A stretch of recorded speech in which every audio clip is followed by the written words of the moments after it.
Mes salutations à tous ceux qui regarderont cette vidéo. Mon nom est Abaté Akwa Yannick. Si je viens auprès de vous à ce moment que le Père, dans sa grâce immense, sera encore disponible, c'est pour partager avec vous la parole qui donne la vie, la parole qui est esprit et vie, la parole devant laquelle nul n'a de force. Parce que le Père a élevé sa parole au-dessus de toute chose.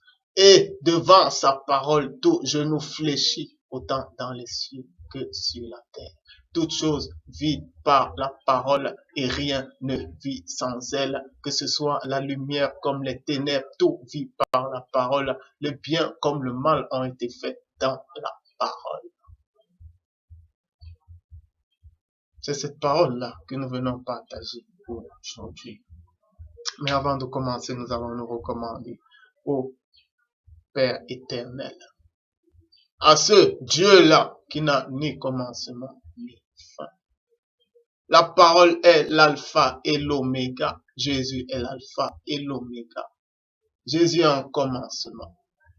Mais le Père n'a pas de commencement. Il est au-delà même de notre entendement. Mais dans son grand amour, il nous a permis de ne connaître pas son Fils. Il nous a permis de ne connaître pas sa parole. C'est pourquoi, lorsque nous recevons sa parole, nous devenons ses enfants. Non par notre force, mais parce qu'il l'a voulu. Abba Père, Père très saint, toi le Dieu très haut, toi le Tout-Puissant, toi élevé au-dessus de toutes choses, toi que les cieux et que la terre ne peuvent contenir. Mon Dieu, en ce moment précis, nous te rendons grâce pour ce nouveau jour de grâce que tu accordes à l'humanité, pour ce nouveau jour durant lequel tu veux que les hommes se répandent et pendant lequel tu es prêt à accorder ta miséricorde immense par Jésus-Christ. Mon Dieu, nous te bénissons pour la santé que tu nous accordes. Nous te rendons grâce pour la vie que tu nous accordes encore. Abba Père, nous te bénissons plus que toute autre chose pour la semence de ta parole qui vaut plus que tout l'or et l'argent qui puissent exister dans ce monde. Mon Dieu, ta parole est merveilleuse et nous te bénissons, nous t'élevons, nous t'adorons pour les créatures que tu fais de nous grâce à ta parole. Abba Père, que l'honneur te revienne, que la gloire te revienne et que toute forme d'action de grâce autant dans les cieux que sur la terre te soit rendue à perpétuité par Jésus-Christ de Nazareth. Amen. Aujourd'hui, donc, nous venons partager à nouveau. Nous allons partager sur un thème particulier, à savoir la récompense. Il y a une très grande récompense qui nous attend. Mais cette récompense n'est pas sur cette terre. Une récompense incorruptible ne peut pas être sur cette terre corruptible. Parce que cette terre corruptible a ses récompenses. Cette terre physique a ses récompenses physiques. Tous les jours, on les voit. Les sportifs courent et remportent des récompenses physiques et éphémères. Mais la récompense que nous on attend est éternelle. Parce qu'elle sied à des êtres spirituels. C'est pourquoi, tant que nous sommes dans cette chair, nous ne pouvons pas hériter de cette récompense. Dans les Saintes Lettres, il y a un passage où deux apôtres s'approchent de Christ et ils veulent quelque chose parce qu'ils avaient déjà compris qu'il y avait une récompense cachée dans le spirituel. Ils disent à Christ, fais que nous nous asseyons l'un à ta droite et l'autre à ta gauche. Ils voulaient déjà cette récompense. Mais qu'est-ce qui se passe? Le Fils, dans sa spiritualité, leur dit que cela ne m'appartient pas.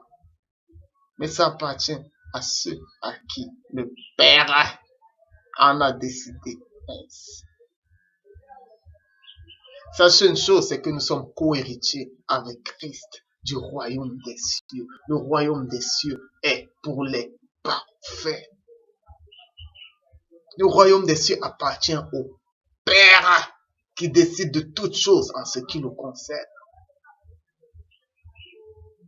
Méfiez-vous des choses spirituelles. Méfiez-vous des choses spirituelles.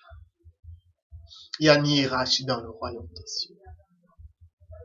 Si Jésus leur dit, cela appartient au Père, ça veut dire que le Père cautionne une hiérarchie dans le royaume des cieux. Et c'est pour une raison.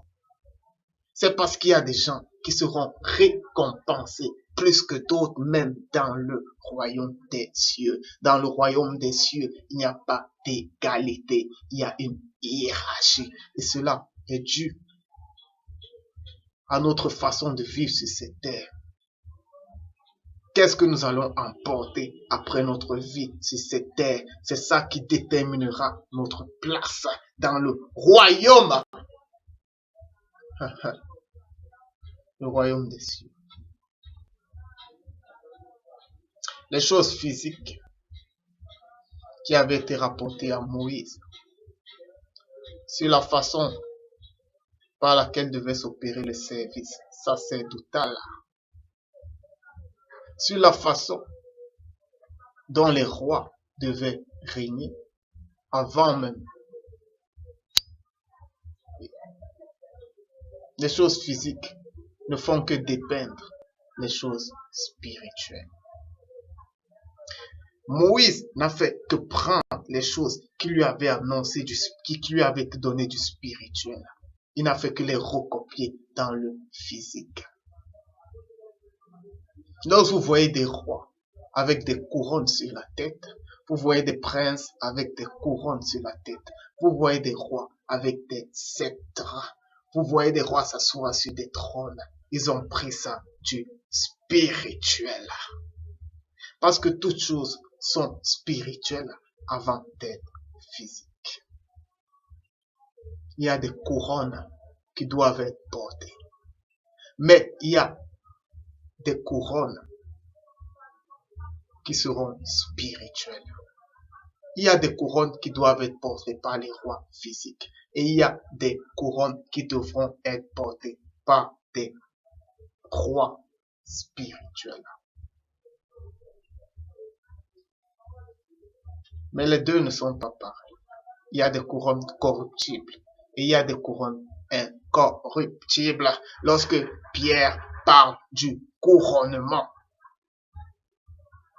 il parle du couronnement de justice comme d'une récompense. Lorsque Paul parle du couronnement, c'est comme d'une responsabilité, une récompense. Parce que c'est pas tout le monde qui est couronné dans le royaume spirituel. C'est pas tout le monde qui est couronné. C'est pas tout le monde qui porte des couronnes. Lorsqu'on vous parle des 24 vieillards, que lorsqu'ils adorent, prennent leur couronne et les jettent devant les trônes, ce sont des personnes couronnées. Mais c'est pas tout le monde qui est couronné dans le royaume des cieux.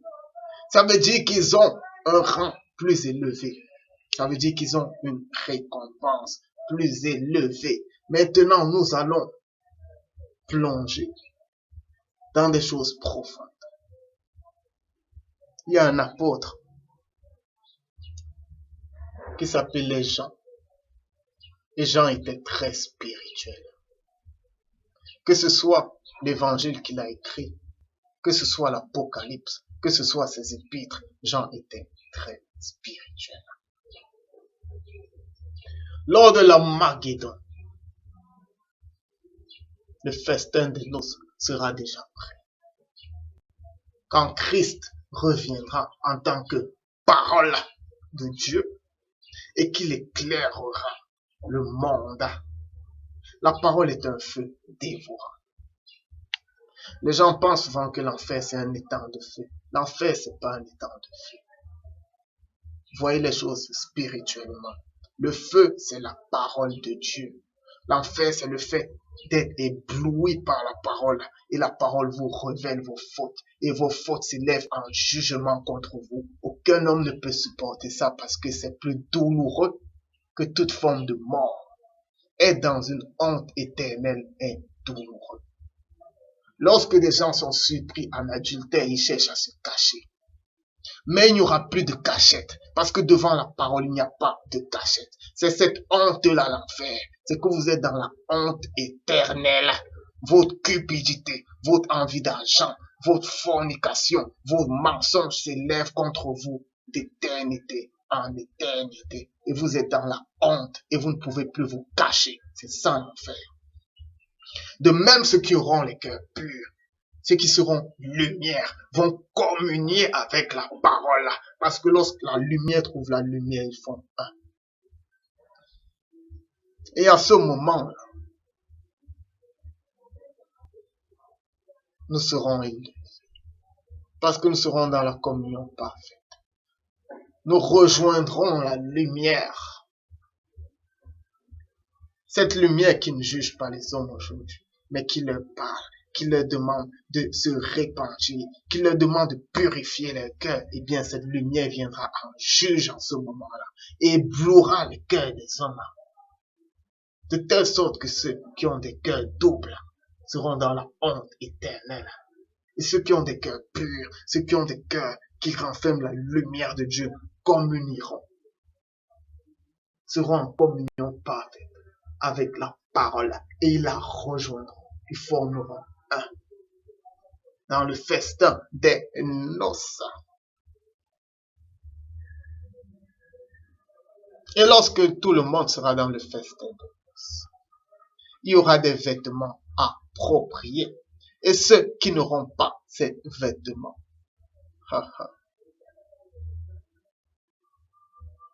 il y aura des vêtements. Dans les psaumes, David, l'un des plus grands inspirés de l'esprit, qui a écrit des choses spirituelles qui jusqu'à présent n'ont pas encore été révélées pour toutes, parce qu'il y a encore des mystères cachés dans les psaumes. Eh bien, lorsqu'il parle du cantique d'amour, lorsqu'il parle du festin des noces dans le psaume 45 des saintes lettres,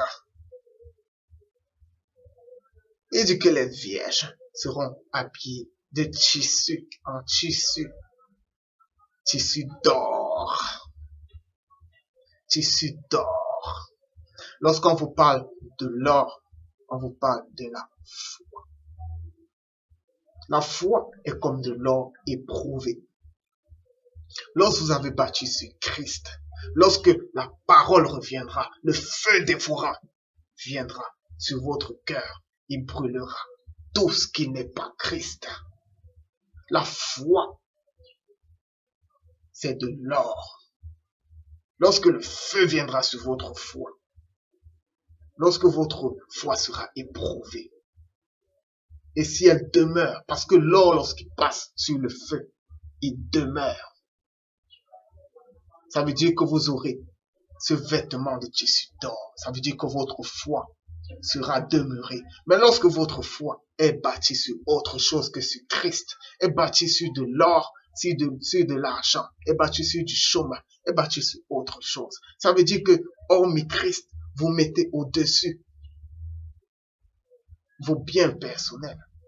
Vous mettez vos voyages, vous mettez votre guérison, vous mettrez toutes ces choses-là. Ces choses viennent après Christ, pas avant lui. Les tissus d'or, ce sont les vierges dont la foi sera restée ferme. On parle également du fin lin. Le fin lin qui sont les œuvres des saints. Heureux ceux qui meurent dans le Seigneur, car leurs bonnes œuvres les suivent. Voilà les vêtements de ceux qui seront au festin des noces. Je parle de choses spirituelles. Ils auront des tissus d'or et ils auront du fin lin. Parce qu'avant de porter de l'or, il faut porter du fin lin à l'intérieur. Ils seront vêtus ainsi. L'or, la foi, le fin lin, les œuvres. Y a-t-il la foi sans les œuvres? Il ne peut pas avoir de foi sans les œuvres. Parce que si vous voyez votre frère et que après lui avoir parlé, vous lui dites que Dieu te bénisse alors qu'il n'a pas de quoi se vêtir, eh bien, vous n'aurez rien fait. Votre foi sera vaine. C'est pourquoi la foi sans les œuvres est impossible. Et c'est pourquoi, non seulement vous devez avoir la foi, mais vous devez avoir les œuvres. La foi, c'est le tissu d'or. Les œuvres, c'est le fin lin. C'est pourquoi, lors du festin des noces, nous serons vêtus de fin lin et de tissu d'or. Mais il arrivera que certaines personnes n'auront pas ces vêtements. Alors, le maître de la maison leur demandera, vous, que faites-vous là? Vous, qui vous a invité? Que faites-vous là? Vous n'avez aucune œuvre, vous n'avez aucune foi, parce que votre foi était bâtie sur les prédications des hommes. Votre foi était bâtie sur ce que les hommes vous ont fait croire. Votre foi était bâtie sur une religion. Votre foi était bâtie sur un Jésus que vous n'avez jamais expérimenté. Votre foi était bâtie sur la vie des autres et leurs expériences avec Christ, non sur votre espérance. Vous n'avez rien entendu. Vous n'avez aucune conviction. Vous ne croyez pas aux choses qu'on ne voit pas. Parce que lorsque vous priez, vous ne croyez pas que votre prière est agissante. Vous n'avez pas la foi. Alors qu'est-ce que vous faites au festin des noces? Vous n'avez aucune œuvre juste. Qu'est-ce que vous faites? Je ne parle pas des œuvres des hommes. Vous pouvez prier 100 fois par jour. Vous pouvez jeûner 1000 fois par jour, mais ce ne sont pas des œuvres justes. Les œuvres justes, ce sont les œuvres de l'Esprit agissant en vous. Heureux maintenant ceux qui meurent dans le Seigneur, car leurs œuvres les suivent. Daniel, inspiré de l'Esprit Saint, il avait reçu l'ange de Jésus-Christ. Et l'ange de Jésus-Christ lui avait montré ce qui devait se faire dans la suite des temps. Et à la fin, qu'est-ce qu'il a dit? Il a dit, les intelligents prieront comme la splendeur du ciel, et ceux qui auront enseigné la justice, les sages.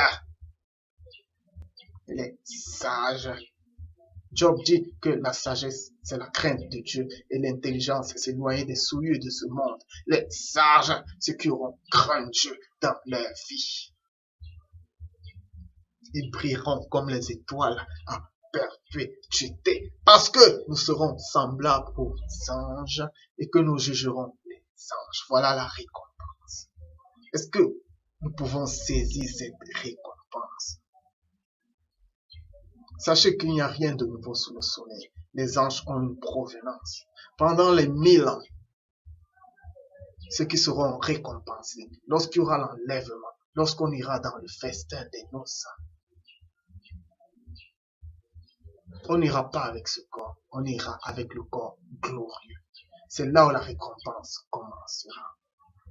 Parce que lorsqu'on montera, le diable sera lié pendant 1000 ans. On appellera ce temps le millénium. Ce sera un temps où Christ régnera avec ceux qui seront enlevés et qui auront été récompensés. Ils seront chefs sur 1000, sur 10 000. Ils seront des conseillers.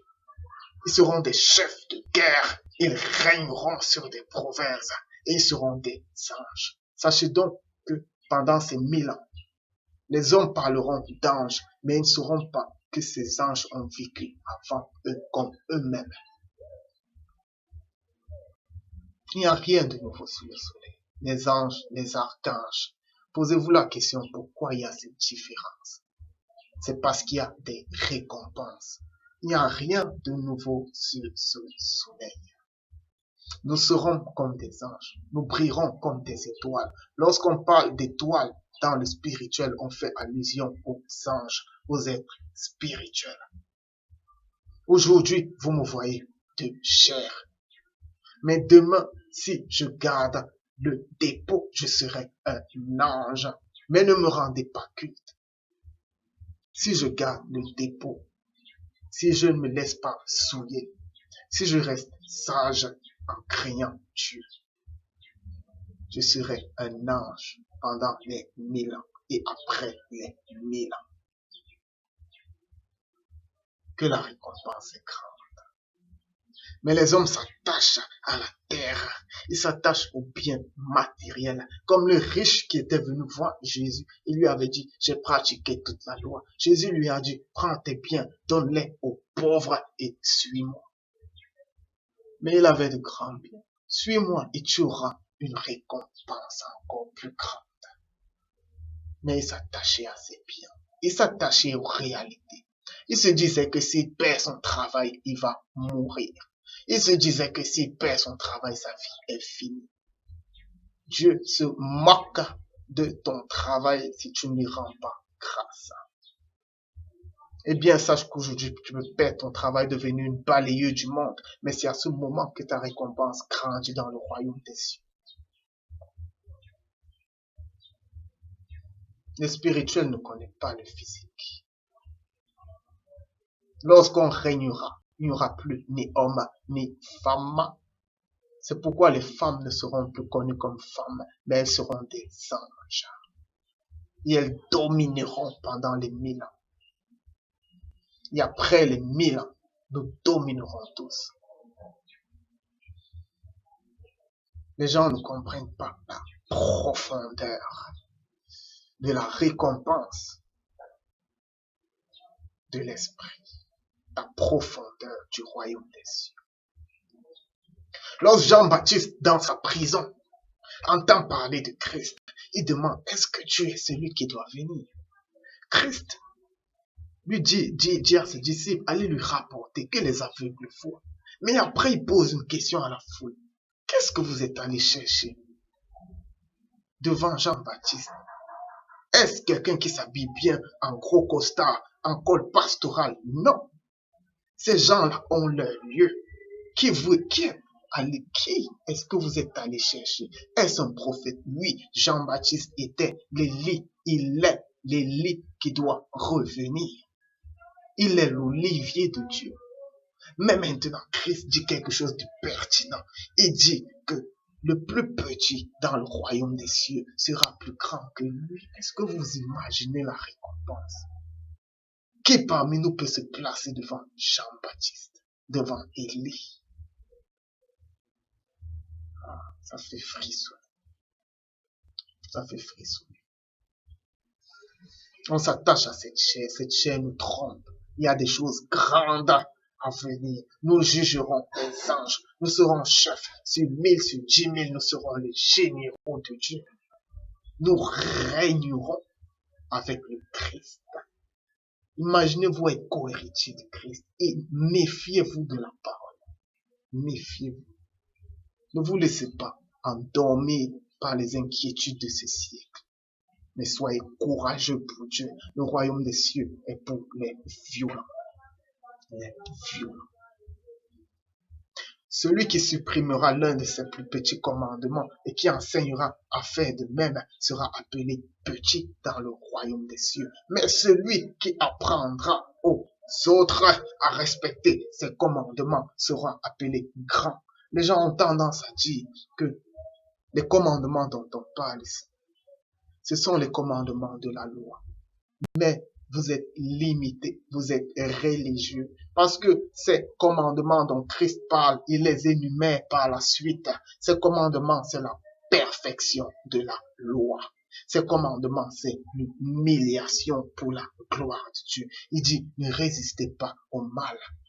Si on vous fait du mal, rendez-le bien. Bénissez vos ennemis. Priez pour ceux qui vous persécutent. Voilà les commandements de Dieu. Et ça, c'est l'amour véritable. Priez. Combattez le péché par l'esprit, par la grâce de Dieu, pas de vous-même, parce que de vous-même, vous ne pouvez rien faire. Lorsqu'il dit, si tu regardes une femme avec des envies, tu as déjà péché. Ça, c'est la loi parfaite. Ça, ce sont les commandements parfaits. Ça veut dire, tu te sanctifies au maximum. Tes yeux ne doivent pas regarder des films pornographiques. Tes yeux ne doivent pas regarder des musiques pornographiques comme c'est le cas dans Christ TV. Des films moqueurs, des films de comédie qui passent le temps à se moquer des autorités. des anges, des archanges et même du diable. On ne se moque pas du diable. Éloignez vos yeux de ça. Purifiez-vous. Soyez saints comme Dieu est saint par la parole qui habite en vous et par la sanctification de l'esprit. C'est de ça qu'il est question lorsqu'il dit celui qui enseignera aux autres à respecter ses commandements. Enseignez aux autres l'amour. Enseignez aux autres le pardon des offenses qu'on vous fait. Enseignez aux autres le brisement. Soyez serviteurs des autres. Enseignez aux gens l'humilité. Enseignez aux gens à pardonner. Même si on vous prend votre terrain, pardonnez cette personne, aimez cette personne. Voilà la perfection. Il n'y a rien d'autre. Être parfait. Heureux ceux qui ont le cœur pur. Enseignez la pureté du cœur. Enseignez aux gens à ne pas être doubles, mais à être vrais dans tout ce qu'ils font. Enseignez aux gens à faire des introspections à chaque instant, à regarder leur cœur. Parce que nous avons cette capacité par Jésus-Christ de sonder nos propres cœurs, de voir s'il y a des choses impures. Et s'il y a des choses impures, demandez à Dieu de nous tailler par Jésus-Christ. Purifions nos cœurs. Voilà le commandement de Christ. Parce que Dieu regarde au cœur. C'est vrai, Dieu regarde au cœur. Purifions nos cœurs. Heureux ceux qui ont les cœurs purs, car ils verront Dieu. Heureux ceux qui procurent la paix, ils seront appelés enfants de Dieu. Vous arrivez quelque part où on vous persécute. Bénissez, vous êtes en train de procurer la paix. Vous arrivez quelque part où des gens ont des inimitiés. Essayez de les réconcilier. Voilà le commandement que Christ voulait qu'on prêche.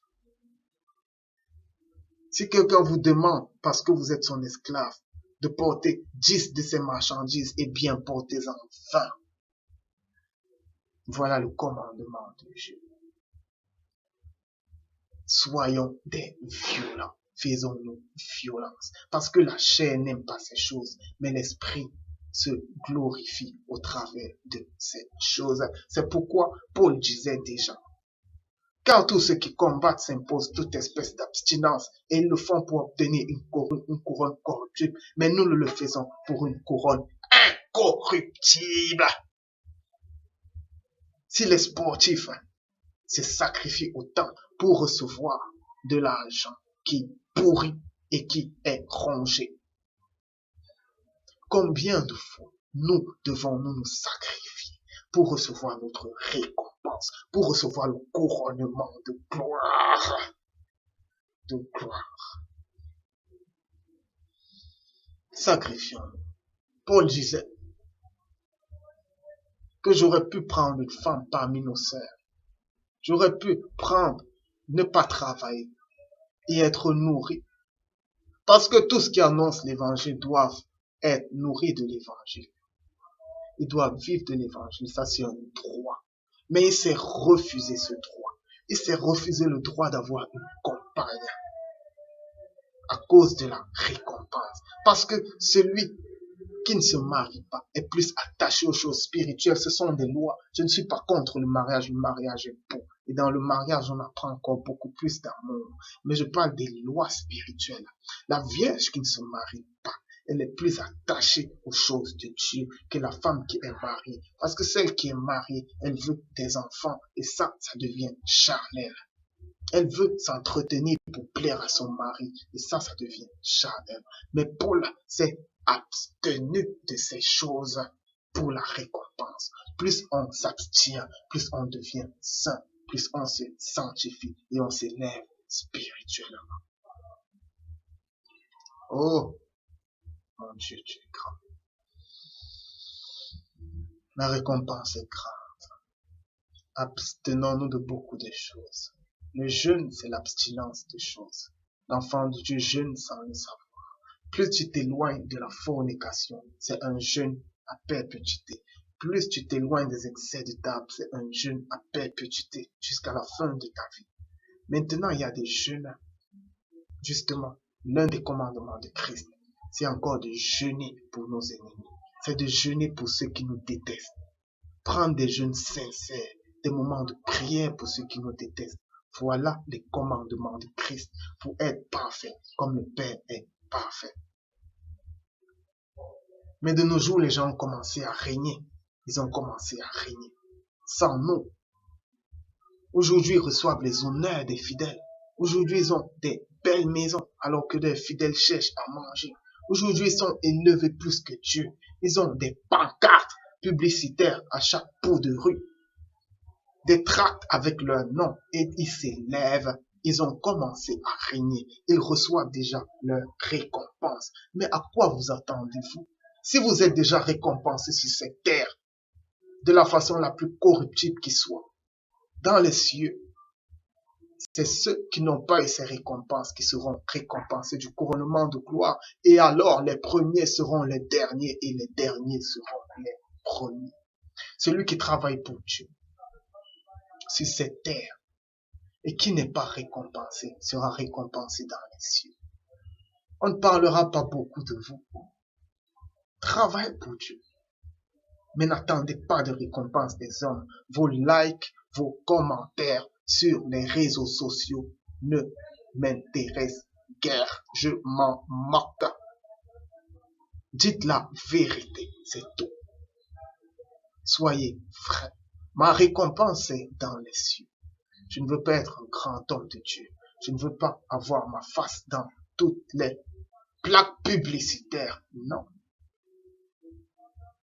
Je veux que Dieu m'a créé, lui et lui seul. Vous, si vous êtes édifiés, dites Amen dans vos cœurs. C'est tout. Si nous avons déjà la récompense sur cette terre, ne nous attendons pas à une récompense dans les cieux. Nous serons les derniers, nous serons les plus petits. Si vous apprenez aux hommes à rechercher la gloire de cette terre, à prier pour les visas, à prier pour les voyages, à prier pour la prospérité, eh bien, vous leur apprenez à se glorifier sur cette terre. Ils reçoivent déjà leur récompense d'avoir Christ dans leur vie sur cette terre. Mais ça, ce n'est pas la croix. Parce que la croix, c'est être la balayure du monde pour la récompense à venir. La croix, c'est l'évangile que Paul prêchait. Dans une maison, il n'y a pas que des vases précieux, mais il y a aussi des vases d'un usage vil. Lorsque ceux qui recevront les récompenses, comme les 24 vieillards, ils auront les couronnes. Ils régneront avec Christ. Moi, je veux être parmi ceux qui seront couronnés. C'est pourquoi nous traitons durement nos corps pour recevoir la couronne. Nous ne voulons pas être les plus petits.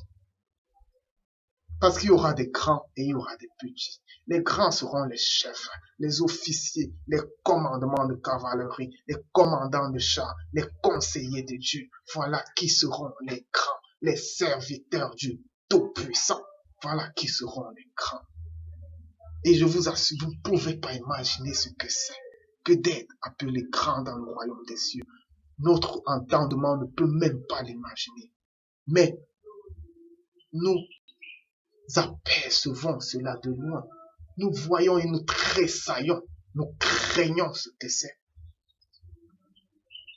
J'espère que les gens du millénium, par la grâce de Dieu, feront cette vidéo et sauront qu'on a prêché sur ces choses, sur la récompense à venir. Ils sauront. Il y aura des grands. Il y aura aussi des petits. C'est pas tout le monde qui était dans le service sacerdotal qui était prêtre ou grand prêtre. Non. Il y avait des gens qui coupaient le bois et qui puisaient de l'eau. Le peuple de Gabaon, par ruse, à l'époque de Josué, parce qu'ils avaient vu ce que Josué avait fait à Jéricho et à Haï, ils sont venus lui dire qu'on est avec vous depuis. Et ils avaient eu par ruse. C'est pourquoi Josué les a dit, maintenant vous serez soumis à l'esclavage. Voilà ce que vous ferez. Vous couperez du bois et vous puiserez l'eau pour l'assemblée, pour l'autel de l'Éternel, dans le service de Dieu. C'est pas tout le monde qui était élevé. C'est pas tout le monde qui était prêtre ou grand prêtre. Il y avait des coupeurs de bois. Et c'est ça les plus petits. Vous allez couper du bois. Et vous allez servir de l'eau. Parce que dans cette terre, vous avez reçu tous les honneurs et toute la gloire.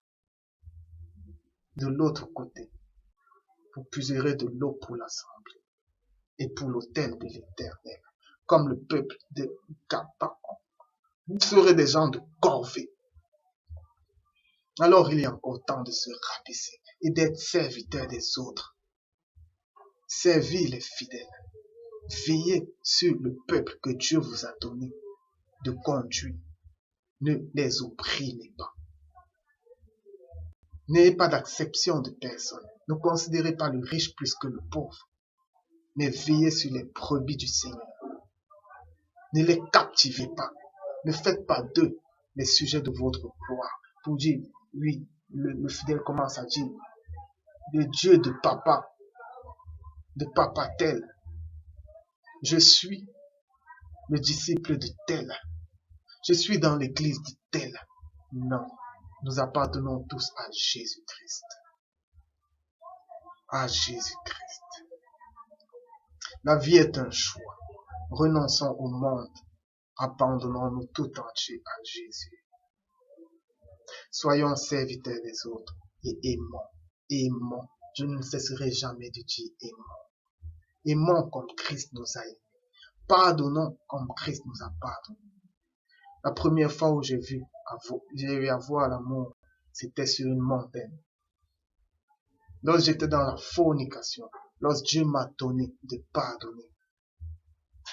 Lorsque j'ai pardonné à une fille qui m'a offensé. Un jour, j'ai vu son visage était beau. C'était pas beau parce qu'on lui avait parlé des versets bibliques. C'était beau parce qu'elle avait ressenti que je lui avais pardonné. Et elle était belle ce jour. Mais ça n'a pas mis long. C'était une fraction de seconde. C'était beau. J'ai recherché cette image une autre fois, mais ce n'était plus là. Elle avait ressenti le pardon. Les fruits de l'esprit sont plus forts que les cultes. Lorsque vous pardonnez à quelqu'un, lorsque vous aimez quelqu'un, ça rapproche plus de Christ que tous les versets bibliques que vous allez réciter à quelqu'un. Aimez les musulmans, pardonnez les musulmans, ça les rapproche plus de l'évangile que vous prêchez, de tous les versets bibliques que vous pourrez réciter. Aimons. Ne soyons pas comme le riche qui, parce qu'il avait de grands biens, a préféré ses biens à la récompense d'en haut, a préféré la récompense terrestre à la récompense d'en haut. Aimons, aimons, aimons. Embrassons l'amour. Ne résistons pas au mal. Aimons. Ne gardons pas nos cœurs dans la haine. Aimons les autres. Aimons comme Christ nous a aimés. Celui qui aime se soucie plus des autres et arrête de se soucier de lui. Ses soucis disparaissent, ses inquiétudes disparaissent pour l'autre. Et maintenant, c'est Dieu qui s'occupe de lui, mais lui s'occupe des autres. Aimons. Aimons et l'amour est grand. Je ne peux pas vous exprimer sans mots, mais aimons. J'en ai fini avec cet enseignement. J'espère qu'il a pu édifier plus d'un. Abba Père, Père très saint, garde-nous fidèles à toi. Garde-nous dans ta sainteté. Couvre-nous du bouclier de ta parole. Et cette œuvre que tu as commencée en nous, mon Dieu, daigne la mener toi-même à la perfection. De nous-mêmes, nous ne pouvons rien. Nous avons besoin de toi. Surabonde en nous de l'amour. Apprends-nous à aimer. Et loin de nous la haine. Apprends-nous à souffrir selon la chair pour être élevés par l'esprit. Que nous soyons écrasés par ta pierre angulaire, que nous nous humilions, que nous soyons les balayés du monde, que nous n'ayons aucune récompense dans ce monde, que les hommes ne nous élèvent pas, mais que la gloire te revienne, afin que, à ton temps voulu, tu nous couronnes du couronnement de ta gloire par Jésus-Christ.